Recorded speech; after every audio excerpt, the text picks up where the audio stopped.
తెలిసింది.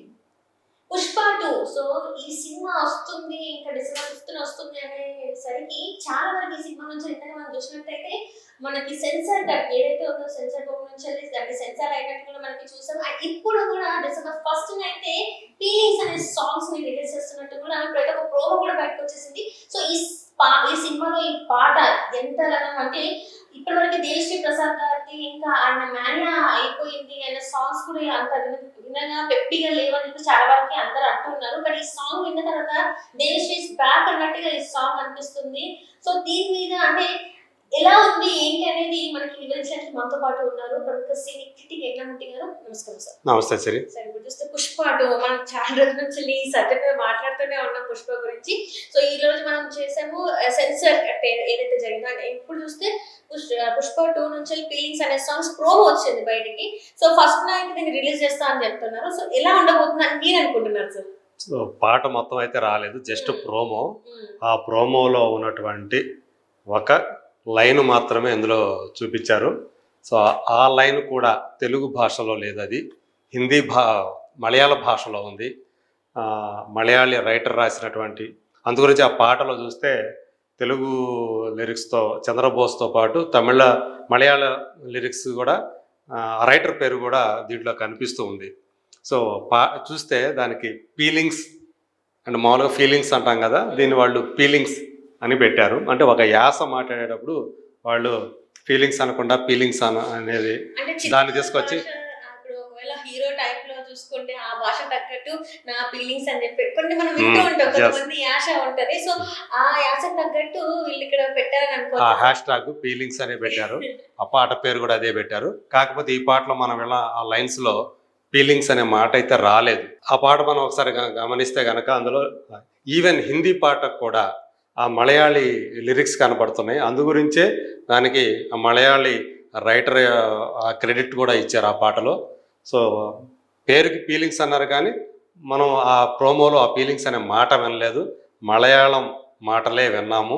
సో అందుగురించే ఏం చెప్పారు ఈ పాటలో ఏంటి, ఆ పదాలు చూస్తే ఒక్క తెలుగు పదం కూడా కనిపించట్లేదే. చంద్రబోస్ ఏం రాశాడంటే చంద్రబోస్ రాసింది ఏమీ కనిపించలేదు ఈ పాటలో. సో మొత్తం పాట డిసెంబర్ 1న వచ్చే పాటలో కానీ మనం చంద్రబోసు సాహిత్యాన్ని చూడలేమని చెప్పేసి మనకు అర్థమవుతుంది. సో ఏదేమైనప్పటికీ దేవిశ్రీ ప్రసాద్ మీరు అన్నారు ఇందాక, సో ఇదివరకు వచ్చిన పాటలు ఏవైతే ఉన్నాయో ఆయన స్థాయికి తగ్గట్లుగా లేవు. 'పుష్ప 1' సాంగ్స్ అయితే ఎంత బీభత్సమైన హిట్లు అయ్యాయో తెలుసు, ఎంత పాపులర్ అయ్యాయో మనందరికీ తెలుసు. సో ఆ పాటలతో పోలిస్తే ఈసారి 'పుష్ప 2' మ్యూజిక్ కొంచెం డల్గా అనిపిస్తూ ఉంది, ఆ స్థాయిలో కనిపించట్లేదు అనే పేరు వచ్చింది. ఈవెన్ 'కిసిక్' అనే సాంగ్ అది ఇప్పటికీ మ్యూజిక్లో చూసుకుంటే యూట్యూబ్ మ్యూజిక్లో 5 రోజులైనా కూడా ఇంకా నెంబర్ 1 పొజిషన్లో ఉంది ట్రెండింగ్లో. మ్యూజిక్లో చూసుకుంటే ఇప్పటికే అంటే హిందీతో పోల్చుకుంటే తెలుగుది చాలా బాగా పాపులర్ అయ్యిందనే చెప్పాలి. ఆ 'కిసిక్' సాంగ్ శ్రీలీల చేసినటువంటి స్పెషల్ సాంగ్. ఇప్పుడు ఈ ఫీలింగ్స్ సాంగ్ సంబంధించినటువంటి ఆ చిన్న 25 సెకండ్ల ఆ ప్రోమోలో చూస్తే ఏదైతే తన బాణి ట్యూన్ ఉందో ఆ ట్యూన్ మాత్రం నాకైతే పిచ్చగా నచ్చేసిందనే చెప్పాలి. సో ఫుల్ సాంగ్ వస్తే రేపు డిసెంబర్ 1న ఖచ్చితంగా అంటే దేవిశ్రీ ప్రసాద్ నుంచి ఆయన అభిమానులు ఎవరైతే ఆశిస్తూ ఉన్నారో, ఎలాంటి మ్యూజిక్ ఆశిస్తూ ఉన్నారో, ఈవెన్ 'పుష్ప' అభిమానులు కూడా ఏంది ఎట్లాంటి మ్యూజిక్, ఎందుకంటే ఇప్పటికే చాలా నెగటివ్ ఆయనకు సంబంధించి దేవిశ్రీకి సంబంధించి చాలా నెగిటివిటీ అనేది ప్రచారంలోకి వచ్చింది. ఎందుకంటే ఆయన పక్కకు తప్పించి బ్యాక్గ్రౌండ్ స్కోర్కి ఎప్పుడైతే ముగ్గురు మ్యూజిక్ డైరెక్టర్లకి ఛాన్స్ ఇచ్చారో అది చాలా అవమానకరంగా దేవి కూడా భావించాడని చెప్పేసి చెన్నైలో జరిగినటువంటి ఆ 'పుష్ప 2' ఈవెంట్ సాక్షిగా మనందరికీ కూడా ప్రపంచానికి మొత్తానికి తెలిసింది. సో ఇప్పుడు దాని నుంచి ఈ పాట ప్రోమో చూసిన తర్వాత అందరూ కూడా మీరు అన్నట్టు ఎస్ దేవి ఈజ్ బ్యాక్ అన్నట్టే ఆ సాంగ్ ట్యూన్ అయితే అంత ఊపు తెచ్చే విధంగా కనిపిస్తుంది. ఇంకా ఫుల్ సాంగ్ అంటే ఈ చిన్న ప్రోమోలోనే లిరిక్ను పక్కన పెడితే అది మలయాళం లిరిక్స్ కాబట్టి దాన్ని పక్కన పెడితే ట్యూన్ అయితే సూపర్ హిట్ అయిపోయిందని చెప్పొచ్చు ఇప్పటికే.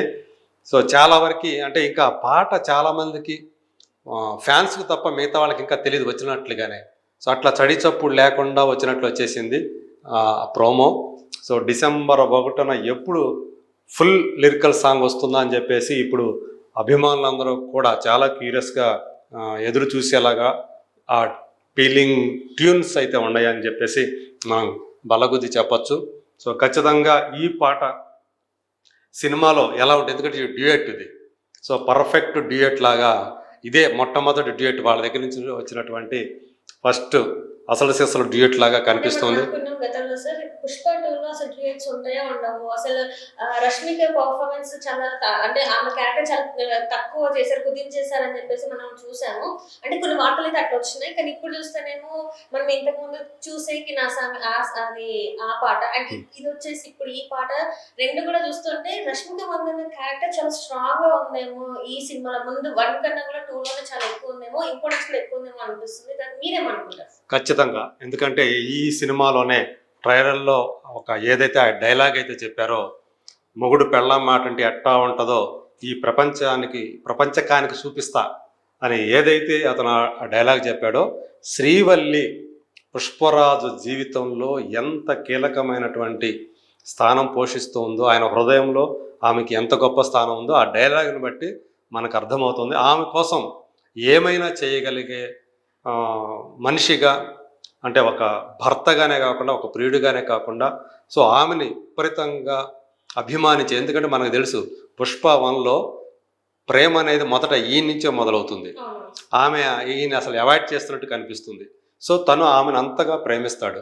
సో పెళ్లి చేసుకున్న తర్వాత ప్రేమికుడిగా ఉన్నప్పటికంటే పెళ్లి చేసుకున్న తర్వాత ఆమె మీద ఆ ఆరాధనాభావం, ఆ ప్రేమ అనేది ఆయనలో ఇంకా 10 ఎక్కువ అవుతుందని చెప్పేసి మనకి అంటే తెలిసినటువంటి సమాచారం. సో ఇప్పుడు శ్రీవల్లి అనేది ఆ క్యారెక్టర్ అనేది పుష్పరాజుకు సంబంధించి చాలా కీలకమవుతుంది. ఆ క్యారెక్టర్ డిజైనింగ్లో ఆ శ్రీవల్లి క్యారెక్టర్ అని కూడా చాలా కీలక పాత్ర వహిస్తుందని చెప్పి మనకు తెలిసినటువంటి సమాచారం.